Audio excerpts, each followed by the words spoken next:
Para contestar la guía cognitiva 1, es importante que antes de abordar y aproximarnos a las preguntas, el texto como tal, tengamos en cuenta las indicaciones que se nos presentan al principio de la guía, que son las que se encuentran en los cuadros azules.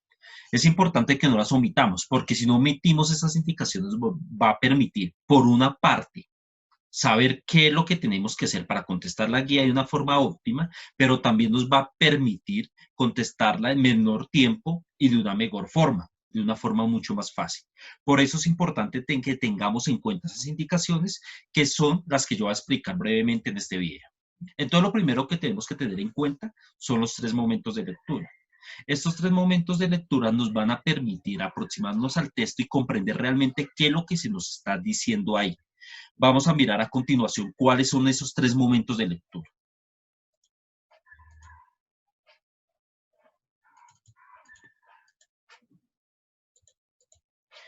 Listo.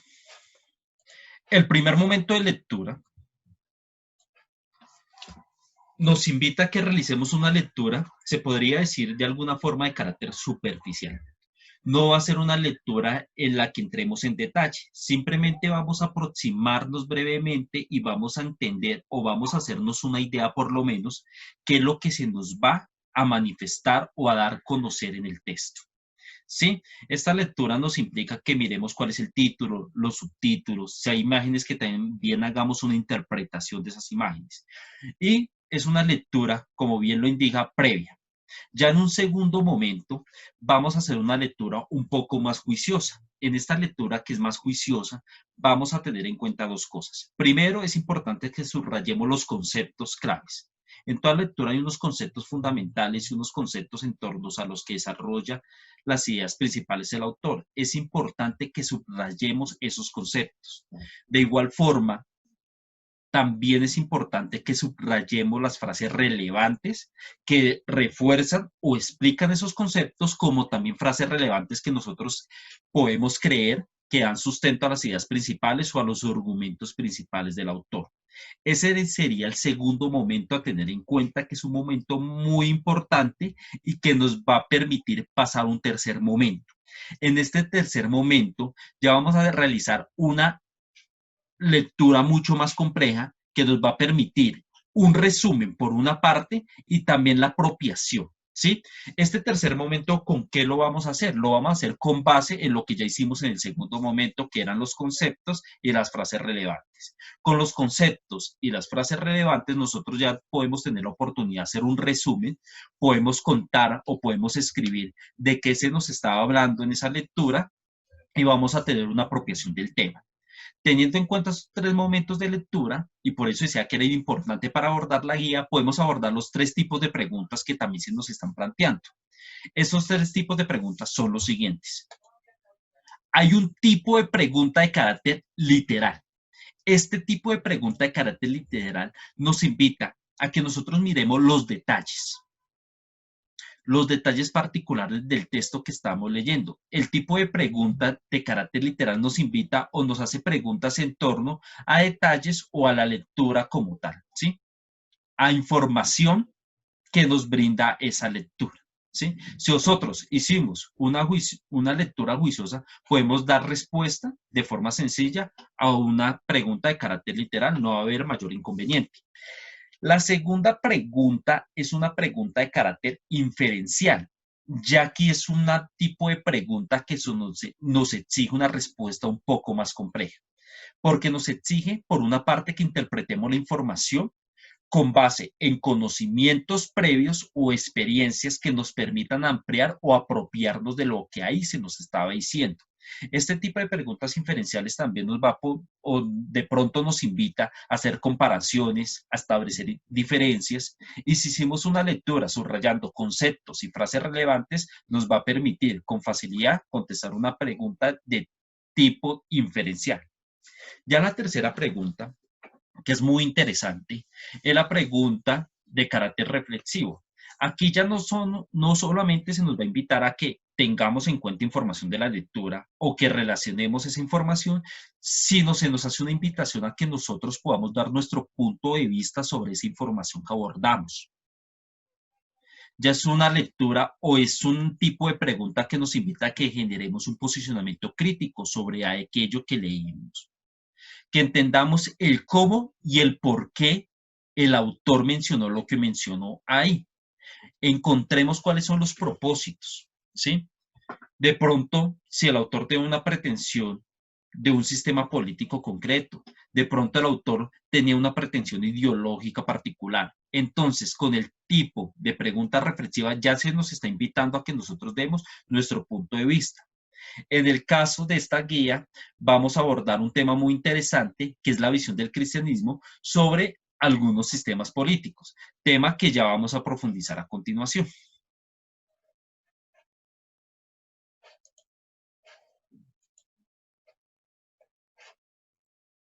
Así funciona el mundo. ¿Cómo está dividida la riqueza en el mundo? Hoy se habla mucho de la desigualdad y que el 1% de los más ricos tenga mucho más que todos los demás.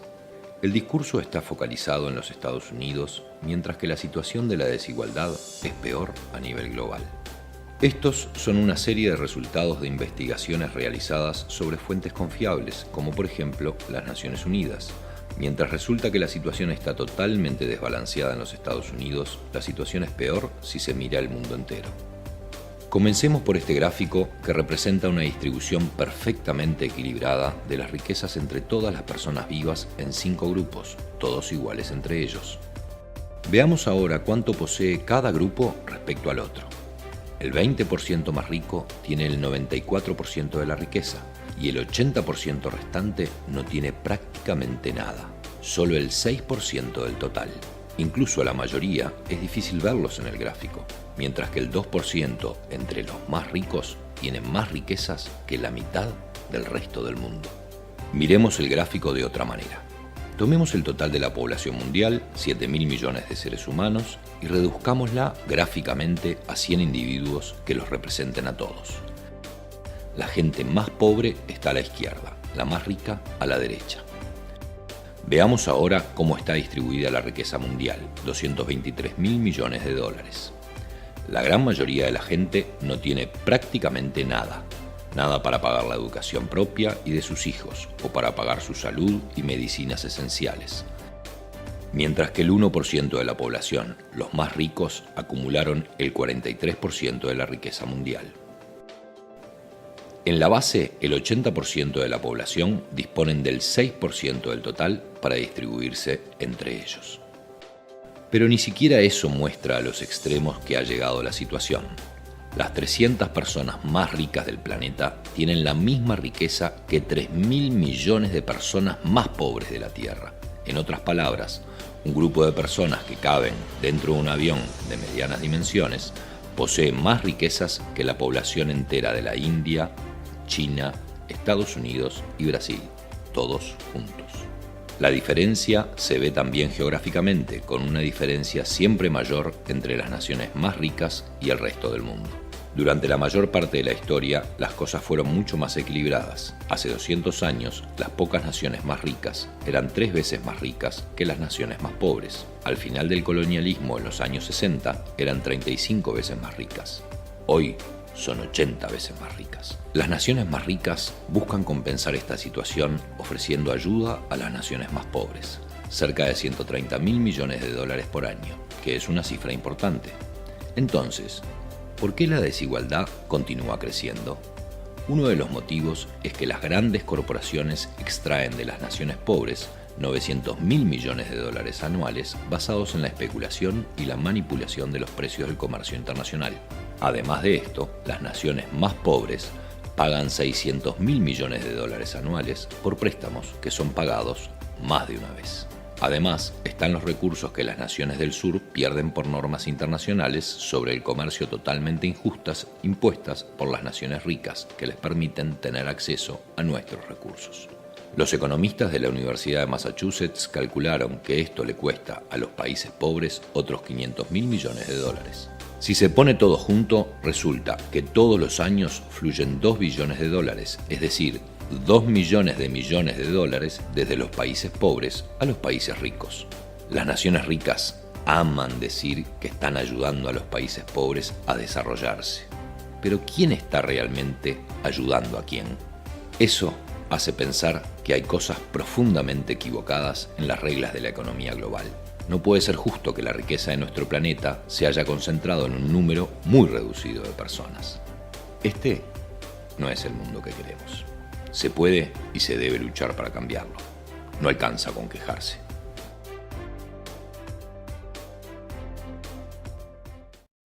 Buenos días chicos, ¿cómo están? Esperemos que estén muy bien, ¿no? Durante esta pandemia. Soy consciente de las situaciones que pueden estar viviendo muchos, ¿no? La soledad, la frustración, problemas económicos, problemas familiares, en fin. Y evidentemente problemas propios de la edad, ¿no? Pareja, romances, tristezas, ¿no? Partidas, ¿no? Separaciones, extrañar a alguien, ¿no? O sea, hay muchos elementos que se unen en este tiempo, ¿no? Y que nos invitan a eso, ¿no? Como a movernos, ¿no? Quizás estábamos acostumbrados, ¿no? En nuestra vida y felices con lo que estábamos pasando y llegó todo esto y nos movió el piso, ¿no? Yo creo que al final eso tiene que dejarnos grandes lecciones, ¿no? Entonces, bueno, acabamos de ver un video que creo que es muy pertinente, ¿no? Para el hoy, ¿no? El video que termina hablando de, en el fondo, de cómo esos sistemas económicos, políticos, religiosos que ustedes van a terminar leyendo, ¿no? Y profundizando en las lecturas de este periodo, eh, terminan configurando un mundo, ¿no? Y lamentablemente, hay que decirlo, un mundo donde hay grandes desigualdades, donde unos pocos tienen mucho y unos muchos padecen de todo, ¿no? Es muy complejo, es muy injusto, como dice el video, este no es el mundo que queremos, ¿no? Entonces sí quería como que así, como brevemente compartirles desde el área de religión, tres niveles de la conciencia que entran también a jugar dentro de esta configuración de los sistemas económicos, políticos actuales, ¿no? Y entender un poco esa relación con el mundo, ¿no? Y evidentemente inspirado en la misma persona de Jesús, en este caso del cristianismo, ¿no? Se habla un poco, cuando se habla de niveles de la conciencia, ¿no? En campo religioso, se habla de tres niveles, ¿no? Una conciencia mágica, una conciencia precrítica y una conciencia crítico-analítica. Cuando se habla de conciencia mágica se hace referencia a esa actitud ante la vida muy ingenua, ¿no?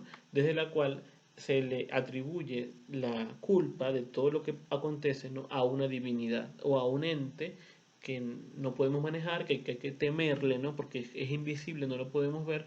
Entonces la culpa no es nuestra, la responsabilidad no es nuestra, más que la culpa, la responsabilidad. Entonces, y le achacamos la responsabilidad a ese ente, por lo tanto, no podemos construir realidad.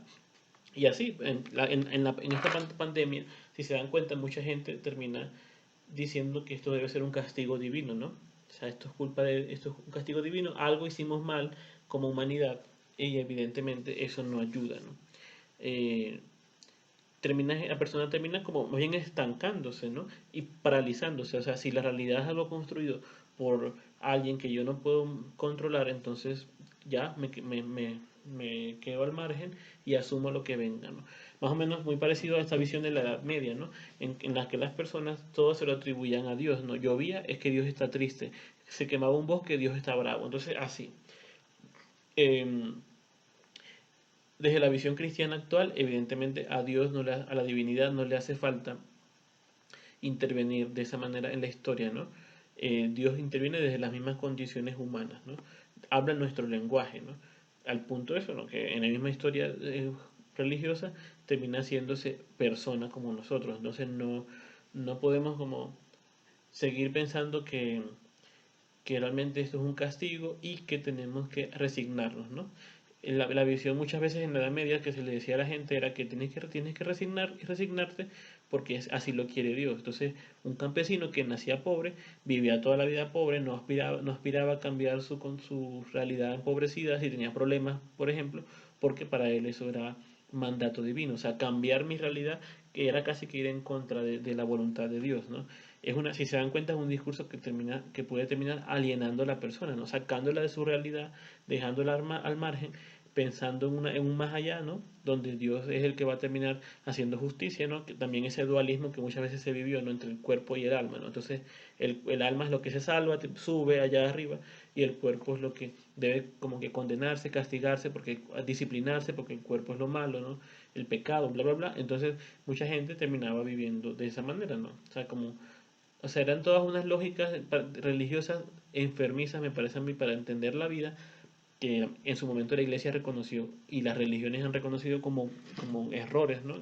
históricos, que también no solamente por el tema religioso, ¿no? también responde a un contexto, ¿no? de la humanidad, donde la humanidad tenía esa forma de entender la vida, ¿no? Y bueno, fuimos creciendo, ¿no? Hay una conciencia precrítica, ¿no? Muy propia desde el método científico, sobre todo desde esa época, ¿no? Que ya entiende que sí, que la historia, que la realidad es un constructo, ¿no? de las mismas personas, ¿no? Entonces se puede cambiar, ¿no? Esa visión entiende las dinámicas de fondo que están funcionando, ¿no? No atribuye la responsabilidad a un ente, sino que la responsabilidad la coloca en el mismo sujeto y por lo tanto puede haber apertura a la autonomía, ¿no? Evidentemente esta visión en su momento hizo entrar en crisis, ¿no? a un modelo de entender la fe, ¿sí? desde esa visión mágica, ¿no? Porque mucha gente decía, bueno, si nosotros ya podemos controlar los procesos, como por ejemplo la naturaleza, el ser humano se hace dueño de la naturaleza, ¿no? Ya puede explicar, por ejemplo, los fenómenos como el rayo, puede explicar el terremoto, ¿no? No es que Dios esté bravo, no tiene las placas tectónicas están moviéndose en el piso, etcétera, ¿no? Y toda la explicación del movimiento de la Tierra, ¿no? Hizo que mucha gente entrar en crisis, ¿no? Si yo creía que ahí estaba Dios y ahora no está Dios, entonces ¿cómo puedo creer en Dios, ¿no? O sea, es una pregunta importante, ¿no? Desde la visión también actual religiosa, lo que se entiende en este momento, ¿no? Es que el mismo Jesús lo que termina proyectando, ¿no? de Dios es una figura de un Dios que camina desde las condiciones sociohistóricas, ¿no? No es un Dios que está ajeno a las estructuras que nuestras, ¿no? Sino que está caminando con nosotros, ¿no? Entonces no es que va a violar las leyes naturales para demostrar que es poderoso, ¿no? y que nos ama, ¿no? Sino que realmente es un Dios que está propiciando la autonomía humana, ¿no? Eh, y eso, ¿no? Que de alguna forma muchas veces se ha utilizado el término como de libre albedrío, ¿no? Que quizás a veces algunos autores quizás lo terminan malinterpretando, ¿no? Hablando un poco de que el ser humano no puede optar por el mal, por lo tanto no hay libre albedrío, pero en el fondo lo que estás postulando, ¿no? Esto del libre albedrío es entender que el ser humano en el fondo tiene la posibilidad de hacer con su vida lo que quiera y no por eso Dios está un castigador como se entendía en la visión mágica, como velando de que todo se cumpla como Él quiere, ¿no? O sea, no va por ahí. Dios da libertad o Dios es un ser, o la divinidad es un ser de libertad que busca que nosotros crezcamos en esa libertad, ¿no? En esa autonomía.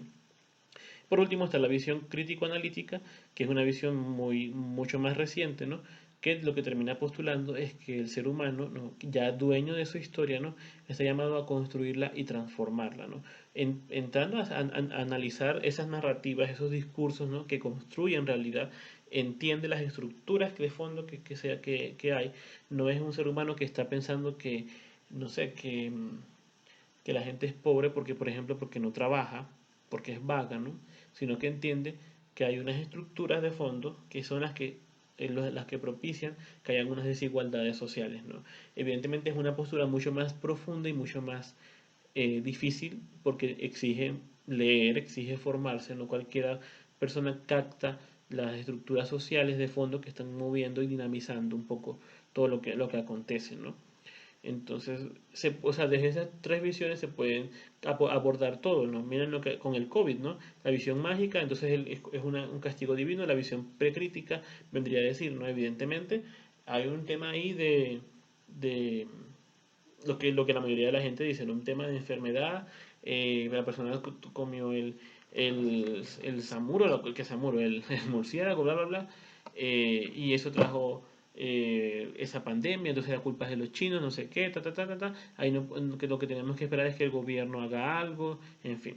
La visión un poco más crítico-analítica entraría mucho más a profundizar de fondo las estructuras de nuestro mundo, ¿no? que propiciaron eso, hasta qué punto los modelos económicos terminan devorando todo, no hay límites ¿no? frente al mundo natural, animal, al punto que el mismo sistema nos está colocando límites, ¿no? Tenemos que tener una visión más sociocósmica, por así decirlo, del planeta, respetar todo, ¿no? porque siento que nuestros modelos, nuestro sistema terminan realmente devorando todo, ¿no? Y hay eso de fondo, no unos intereses no buscados de un grupo que quieren de alguna forma poder, y hay una lucha geopolítica, ¿no? En este momento de los poderes, ¿no? Em, las realidades están configuradas desde una cultura, ¿no? La cultura es una realidad dinámica que comienza desde lo más básico, quizás desde el núcleo familiar. En mi familia se genera cultura, ¿no? Una forma de relacionarnos entre nosotros, de ejercer los roles, de ejercer economía, de ejercer la política, de ejercer las relaciones con la sociedad, en fin, el consumo, etcétera, ¿no? Entonces, desde ahí, si nosotros llegamos a entender estas estructuras de fondo, podemos entrar a cuestionarlas, ¿no? Por ejemplo, si los sistemas capitalistas, socialistas, ¿no? Que si uno es mejor que otro, hay que entrar a cuestionar. No solamente se trata como de quedarnos con los discursos que escuchamos en el Facebook, leemos y tal, sino entrar a cuestionar y a entender por qué estos sistemas son como son, cuáles son los pros y los contras de cada uno. Y en esa medida que nos vamos formando, ¿no? Intelectualmente, podemos también ir creciendo en esa conciencia socioanalítica y evidentemente desde con los pies en la tierra, observando mucho la realidad que estamos viviendo, ¿no? Que también nos habla mucho de lo que acontece, ¿no? No solamente es la academia y el discurso teórico, evidentemente la vida, en la misma vida también podemos entrar a analizar esos discursos, ¿no? Evidentemente esto es un trabajo largo, o sea, y difícil, ¿no? Como les digo, o sea, apenas estamos viendo un abre boca y espero que también este video les pueda aportar a ustedes eso, ¿no?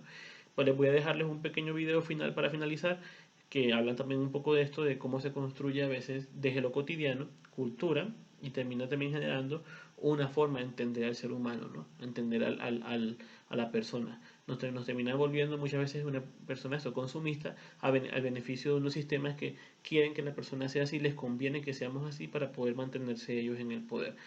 En fin, espero que les haya servido. Un saludo.